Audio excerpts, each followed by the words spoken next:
மீசான் டிவியின் தமிழ் பேசும் உறவுகளை அன்போடு வரவேற்றுக் கொள்கிறோம். இன்றைய காணொளியில அமெரிக்காவின் கலிபோர்னியா நகரம் நரகமான கதை இப்போது என்ன கண்டிஷன்ல இருக்குது, அங்குள்ள மக்களுடைய வாழ்க்கை எப்படி மாறிப்போச்சு, மனோநிலை எப்படி மாறிப்போச்சு அப்படின்ற பல்வேறு விஷயங்களை தான் இந்த காணொளியில நான் உங்களோட கதைக்க போறேன். இதுவரைக்கும் எங்களுடைய சேனலை யாரெல்லாம் சப்ஸ்கிரைப் பண்ணலையோ அவங்க எங்களுடைய சேனலை சப்ஸ்கிரைப் பண்ணி வைங்க. பிடித்திருந்தா லைக் பண்ணுங்க. இது சம்பந்தமா உங்களுக்கு என்ன தோணுதோ அந்த ஒரு விஷயத்தை கமெண்ட்ல சொல்லுங்க. அந்த செய்தி தான் எங்களுடைய தேடலையும் எங்களுடைய காணலுடைய தரத்தையும் கூட்டுவதற்கு காரணமாக அமையும் என்ற வேண்டுதலோட வாங்க வீடியோக்குள்ள போகலாம். கலிபோர்னியா நகரத்தை பத்தி இப்ப ஊடகங்கள் என்ன சொல்லுதுன்னு கேட்டா, ஒரு நரகமாக மாறியது அப்படின்ற ஒரு விஷயம்தான் பேசப்படுது. காரணம் என்னன்னா, அடங்காத தீ, கட்டுக்கடங்காத தீ, அது ஏற்படுத்தி இருக்கின்ற சேதங்கள் அப்படி வரலாறு காணாத அளவுக்கு அப்படியான ஒரு சேதத்தை உண்டு பண்ணியதாக சொல்லப்படுது. சேதங்கள் என்ன அப்படின்னு கேட்டீங்கன்னா, 12,000க்கும் அதிகமான கட்டிடங்கள் எரிஞ்சு நாசமாகியாச்சு. கிட்டத்தட்ட 36,000க்கும் அதிகமான ஏக்கர் நிலம் சுடுகாடாக மாறியாச்சு. அதுக்கு மேல 1,50,000 பேர் வீடுகளை விட்டும் வெளியேறுகின்ற ஒரு அகதிகளாக மாறிய சம்பவமும் நடந்திருக்கிறது. இன்னும் 1,00,000 பேரை அங்கிருந்து வெளியேறும்படி அரசு சொன்னதாகவும் சொல்லப்படுது. கிட்டத்தட்ட செவ்வாய் அதிகாலையிலிருந்து வியாழன் மாலை ஆகும் பொழுதோ 57 பில்லியன் அமெரிக்கன் டாலர்ஸ் தான் சொல்லப்பட்டது. சனி மாலை ஆகும் பொழுதோ அந்த நகரமே சனியாக மாறினது போல கிட்டத்தட்ட 157 பில்லியன் அமெரிக்க டாலர்ஸ் நட்டம் ஏற்பட்டிருக்குது என்று சொல்லப்படுது. ஒரு 3 நாளைக்குள்ள இத்தனை சேதங்களை அந்த நகரம் சந்திச்சிருக்குதுன்னு சொல்லப்படுது. கூடிய சீக்கிரம் அந்த மக்கள் அதிலிருந்து வெளியே வரணும் என்பதுதான் எமது பிரார்த்தனை. சரி, இந்த சேதங்கள் அப்படி இருக்கட்டுமே.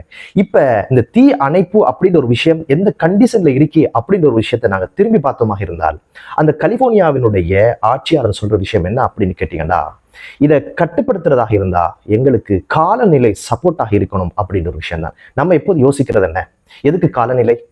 நீர் இருந்தா, அதுக்கான வசதிகள் இருந்தால், அதுக்கான தொழில்நுட்பம் இருந்தால் அணைச்சிடலாம் என்றது தானே.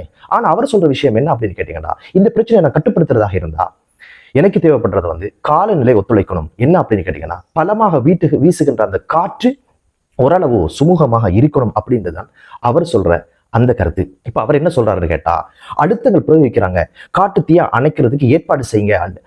அதுக்கு அவர் சொல்ற விஷயம் என்ன அப்படின்னு கேட்டா, வெறுமனே 12 மணித்தியாலங்கள்ல 3 நீர் தேக்கங்கள் இருக்கிற நீர் முடிஞ்சு போயாச்சு. இப்போது நீர் பாய்ச்சறதுக்கான, நீரை அடிக்கிறதுக்கான நீரை எம்மிடம் இல்லை என்ற ஒரு விஷயத்த சொன்ன உடனே நீரை கொண்டு சேர்க்கறதுக்கான ஒரு வழிவகைகளை அங்க செய்ய அப்படின்னு சொன்ன நேரத்துல அந்த ஒரு விஷயம் ஏதாவது செய்ய முடியுமா என்று யோசிக்கிற நேரம் சனி மாலை ஆகும் பொழுது மேலும் ஒரு சனியாக அந்த நாள் அமைஞ்சதை பார்க்க முடியுது. சுகாதாரத்துறையினர் கட்டாயமான ஒரு விஷயத்த அங்க சொல்லிட்டாங்க.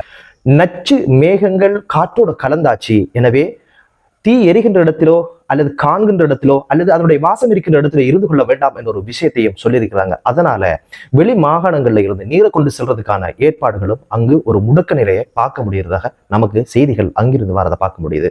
இப்ப தீ அணைக்கிற பணியில எந்த முன்னேற்றம் இல்லைன்றதுதான் நமக்கு தெரியுற விஷயம். இன்னும் தீ அதனுடைய வேகத்துல பலமான காற்றோட இந்த ஒரு விஷயம் நடந்து முடியறத பார்க்க முடியுது. சரி, இப்ப அங்கிருக்கிறவங்களுடைய மனோநிலை என்ன, இடம்பெயர்ந்தவர்கள் இழப்புகளை சந்திச்சவங்களுடைய மனோநிலை என்னன்றதை தேடி பார்த்ததுல அவங்க சொல்ற ஒவ்வொரு விஷயமும் ஒரு நொடியிலே எல்லாமே மாறி போனதை தான் இருக்குது. அதுல அல்டாடீனா பெனி மியூசியத்தினுடைய உரிமையாளர் சொல்றாரு, அல்டாடீனா நகரம் ஒரு அழகான நகரம், அது ஒரு சில மணி நேரத்துல என் கண் முன்னே அப்படியே தீக்கிரையாகி காணாமல் போனது அப்படின்னு ஒரு விஷயத்த சொல்றாரு. நானும் என் மனைவியும் 40 ஆண்டுகள் பல நினைவுகளோடு வாழ்ந்த இந்த பிரதேசம் இப்போது அந்த அடையாளங்களை இல்லாமல் போனதை பார்க்க முடியுது. இதிலிருந்து கூடிய சீக்கிரம் நாங்கள் வெளியில் வருவோம் என்ற ஒரு விஷயத்தை அவர் சொல்லியிருந்தாரு. இதுக்கெல்லாம் மேல என்ன ஒரு கணம் யோசிக்க வச்ச ஒரு செய்தி தான், அமெரிக்காவினுடைய ஆஸ்கார் விருது பெற்ற 66 வயதுடைய ஒரு நடிகை சொன்ன ஒரு விஷயம் இன்னைக்கு மிகப்பெரிய ஒரு பேசுபொருளாக அமெரிக்கால ஆச்சு. அது என்ன அப்படின்னு பாத்தீங்கன்னா, நான் வளர்ந்தது, பிறந்தது, படித்தது எல்லாமே இந்த லாஸ் ஏஞ்சல்ஸ் என்ற நகரத்துல தான், கவர்ச்சிகரமான நகரம், நிம்மதியாக வாழ்ந்தோம்.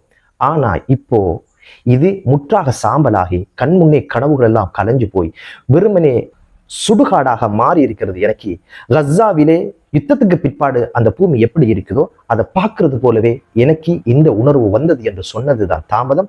அமெரிக்காவில் இது மிகப்பெரிய ஒரு விமர்சனமாக மாறியதை பார்க்க முடியுது. இது என்ன மெசேஜை சொல்லுது அப்படின்னு கேட்டா, இது ஏதோ ஒரு வகையில கடவுளின் சாபமாக இருக்குமோ என்பதை சொல்லாம சொல்லுகின்ற ஒரு வசன நடையாகத்தான் நான் பார்க்கிறேன். இப்ப கசாவை எதற்காக இவன் சொல்லணும்? சாதாரணமாக எல்லாமே இழந்து போச்சு, சாம்பலா போச்சு, காட்டோட பேச்சுன்னு சொல்லியிருக்கலாம். எதற்காக? கசா யுத்தத்திற்கு பிற்பாடு இப்படியான ஒரு நிலையில் இருப்பதைத்தான் என் கண்முனை படம்பிடிச்சு காட்டுது எனது நகரம் என்று சொன்னது அமெரிக்க மக்களுக்கு, அமெரிக்கா அரசுக்கும், அமெரிக்கர்களுக்கும் ஒரு செய்தியை இந்த நடிகை சொல்வதாகத்தான் நான் இந்த செய்தியை பார்க்கிறேன். இப்போது மக்களுடைய மனநிலை இப்படி மாறிடுது. சொல்லிட்டு சொன்னா, நான் இப்போது ஒரு பள்ளத்தாக்கில் வாழ்ந்து கொண்டிருக்கிறேன் அப்படின்னு சொல்றான். ஒரு பெண்மணி வாழ இடம் இல்லாம ஒரு தீயிலிருந்து நான் பாதுகாப்பு பெற்றேன் என்பதை விட, அந்த சந்தோஷத்தை விட இப்ப வீடு தேடி அலைந்து பாதையிலே தூங்குகின்ற ஒரு சூழ்நிலை உருவாகி இருக்கிறது என்ற ஒரு செய்தியையும் ஒரு பெண்மணி சொல்லி இருந்த செய்தியை ஜசீரா சொல்லி இருந்தது. இப்படி ஒரு கணத்திலே எல்லாமே மாறி போனதை பார்க்க முடியுது. அதே சமயம் கெரி ஹூல் ஜூனியர் என்று சொல்லப்படுகின்ற 50 வயதையுடைய ஒலிம்பிக் சாம்பியனான நீச்சல் போட்டியிலே சாம்பியன்ஷிப் வென்றவர், 5 தங்கப்பதக்கங்கள், 3 வெள்ளிப்பதக்கங்கள், 3 வெண்கல பதக்கங்களை தன்னகத்தை கொண்டவர் அவர் சொல்றது என்னன்னு கேட்டீங்கன்னா, நாயை காக்கிறதா என் சாதனையை காக்கிறதா என்ற போராட்டத்தில் இருந்தேன். அந்த தீ பிடிப்பதற்கும் நான் வெளியில் வந்ததற்கும் என்னது வீடே முற்றாக சாம்பலாவதற்கும் இடையே இருந்தது 3 வினாடிகள். இதுக்குள்ள நான் எதை எடுக்கிற எதை விடுற அப்படின்னு சொல்லி, உயிர் முக்கியமே என்று சொல்லி அந்த நாயை தூக்கி கொண்டு நான் வெளியில் வந்தேன். 3 வினாடிகள்ல என் வீடு தீக்கிரையானதை என் கண்முனை பார்த்தேன் அப்படின்னு ஒரு விஷயத்த சொல்லியிருந்தாரு.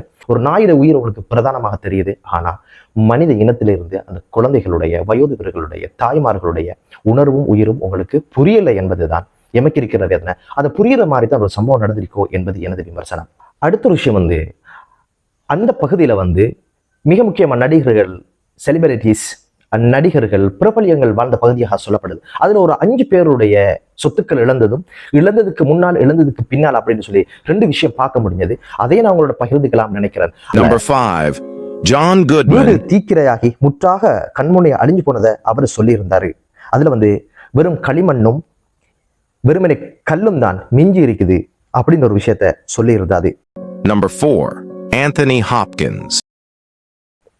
இவருடைய 2 இடங்கள்ல ஏஞ்சல்ஸ் மற்றும் லாஸ் ஏஞ்சல்ஸ் போன்ற பகுதிகளில் இருந்த சொத்துக்கள் $6 மில்லியன் அமெரிக்க.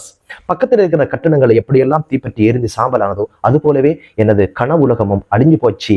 இந்த கட்டடங்கள் எனக்கு சொல்ற விஷயம் என்னடா, ஒரு காலத்துல ஒரு கனவுலகமாக கவர்ச்சியாக இருந்த ஒரு கட்டடம் இப்படித்தான் அழிந்து போனது என்பதை பறைசாற்றுவதற்கும் அதை சொல்வதற்கும் இப்படியான ஒரு இப்படியான ஒரு இடிந்து போன ஒரு கட்டடம், அழிஞ்சு போன ஒரு கட்டடம் சான்றாக இருக்கட்டும் என்ற ஒரு திருப்தி என்னோடு இருக்கிறது என்று ஒரு விஷயத்தை அவரும் சொல்லியிருந்தார்.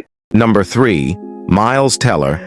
$7.5 மில்லியன் அமெரிக்க பொறுமதியான அவருடைய வீடு லாஸ் ஏஞ்சல்ஸ் முற்றாக எரிஞ்சதுல அவர வீடும் முற்றாக எரிஞ்சாச்சு. அக்கம் பக்கத்துல இருந்த வீடுகள் எல்லாம் எப்படி சேதமாச்சோ அதே போல இப்படி சேதமடைஞ்சதை அவரும் சொல்லி இருந்தாரு. அதையும் மீடியால பார்க்க முடிஞ்சது. Number 2, Anna Faris.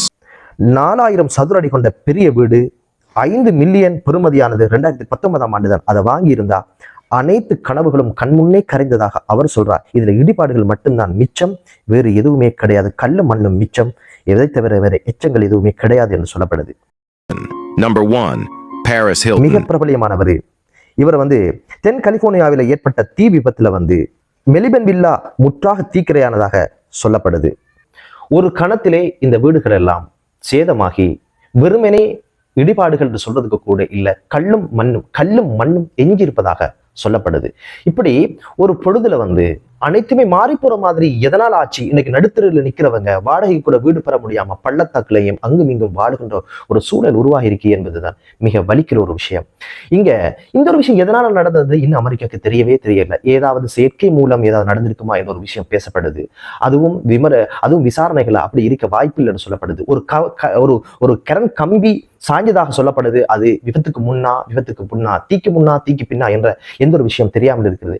இருந்தாலும் இப்போதைக்கு இருக்கிற ஒரே ஒரு விஷயம் என்னடா, பலத்த சூடான காற்று வீசியதன் காரணமாகத்தான் தீப்பிழம்புகள் ஒரு மாகாணத்திலிருந்து ஒரு பகுதியிலிருந்து இன்னொரு பகுதிக்கு கொண்டு செல்லப்பட்டதாக விமர்சகர்கள் சொல்றாங்க. இதுதான் இன்னைக்கு அணைக்க முடியாமல் இருப்பதற்கு ஒரு காரணமாக சொல்லப்படுது.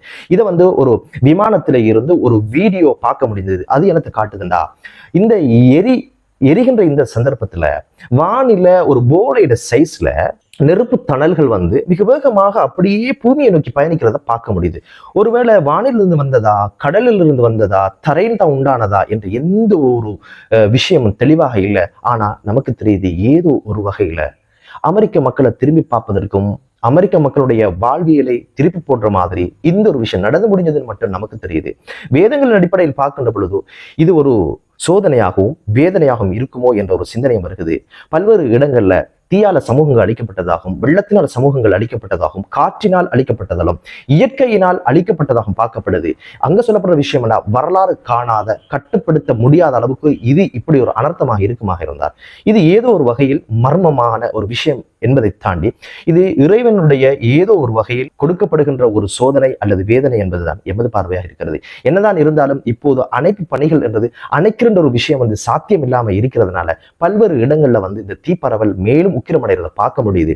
காரணம் என்னன்னு கேட்டீங்கன்னா, லண்டன் பகுதிகளில் வந்து மழை பெய்யறதை பார்க்க முடியுது. ஆனா இங்க வந்து காலநிலை வந்து ஒரு குளிர்ச்சியான காலநிலையாக இருந்தாலும் எதனால் இது ஏற்பட்ட அந்த கேள்விக்கு எங்குமே பதில் கிடையாது. எனவே என்னதான் இருந்தாலும் இப்போது பல நாடுகள் அமெரிக்காவுக்கு உதவி செய்வதற்கு முன்வந்திருக்கிறது.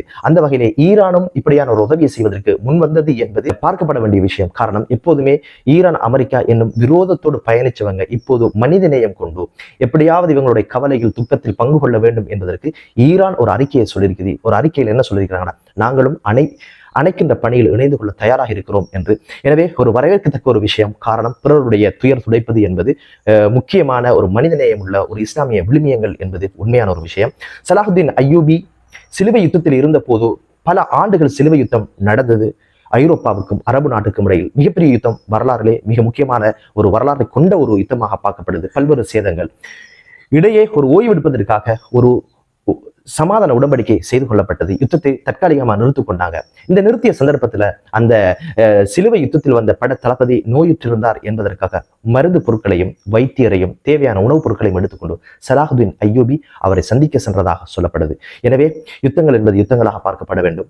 எனவே அனர்த்தங்கள் என்பது அனர்த்தங்களாக பார்க்கப்பட வேண்டும். மனிதநேயங்கள் என்பது மனிதநேயங்களாக பார்க்கப்பட வேண்டும். எனவே அமெரிக்காவுக்கு ஏற்பட்டிருக்கின்ற இந்த அழிவு என்பது அவர்களுக்கு ஒரு பாடத்தை கற்றுக் கொடுப்பதாகத்தான் நான் சொல்கிறேன். அந்த ஒரு விஷயத்தை அவர்கள் புரிந்திருக்கிறார்கள் என்பதுதான். இப்போதைக்கு கஸா என்ற ஒரு பெயரையும் அவர்கள் உச்சரிக்கிறார்கள். அந்த மக்களுடைய வலியையும் அவர்கள் உணர ஆரம்பித்திருக்கிறார்கள். எனவே இது ஒரு நல்ல ஒரு கற்றலாகத்தான் நான் பார்க்கிறேன். எனவே இது சுமூகமான ஒரு நிலைக்கு வர வேண்டும் என்பதுதான் எமது பிரார்த்தனை. எனவே மக்கள் இயல்பான நிலைக்கு திரும்ப வேண்டும். அனைத்து நாடுகளும் அமைதியாக, சுமூகமாக, நிம்மதி காற்றை சுவாசித்தவர்களாக நிம்மதி பெருமிச்சூடுகின்ற ஒரு சூழல் உருவாகட்டும் என்ற பிரார்த்தனையிலே மற்றொரு காணொலியிலே உங்கள் அனைவரையும் சந்திக்கும் வரை விடைபெறுகிறேன். நன்றி.